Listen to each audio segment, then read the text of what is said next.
So here are the answers for the exercises on the second page. And here we know that the ratio would be x, and x square root 2. So we're trying to find this value here, which just happens to have the name x, right? So it's going to be 8 square root 2. Oh, I'm sorry, this is a mistake. This should be 8 square root 2. And the length of the leg, x. And then over here, they give us the hypotenuse, and we need to find the leg. Well, we know the hypotenuse is x times square root 2, so x must be 3, right? Over here, we know that 18 is equal to x times square root 2, so we make that equation. We say x times square root 2 is equal to 18, and it simplifies down to 9 times square root 2. And then we come on down here, and for this one, you're going to have to draw out your own figure and then find the length of the legs, right? So here's the shorter leg, and here's the longer leg. Same thing here for number 8. And for 2, 4, 5, and 6, we're using our understanding of 30, 60, 90 degree triangles. We know the longer leg is x, the shorter leg is x times square root 3, and the hypotenuse is 2x.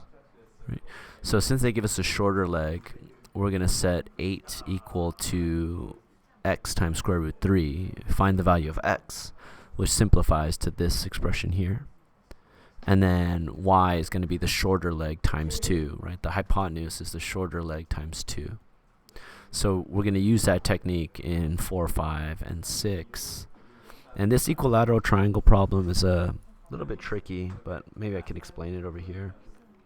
If the triangle is equilateral, then that means all the angles are equal. And we know that the angles of a triangle add up to 180. So if they're all equal, that's 180 divided by 3, which is 60 degrees for all of the angles, right? And then we have the altitude that comes down, and the altitude is going to split this 60 degrees in half. So this is going to be a 30, 60, 90 degree triangle. Right. It's saying that the altitude is 36, so here's 36. This side of the triangle is 36, and we're trying to find the side of the triangle. We're trying to find the hypotenuse, right? And so since this is the 30 degree angle, this is going to be the long side. This is the short side. You can see here the side touching the 60 degrees is the short side, right? My drawing is drawn incorrectly. It looks more like a 45, 45, 90, but this is the short side, this is the long side. So the short side is x.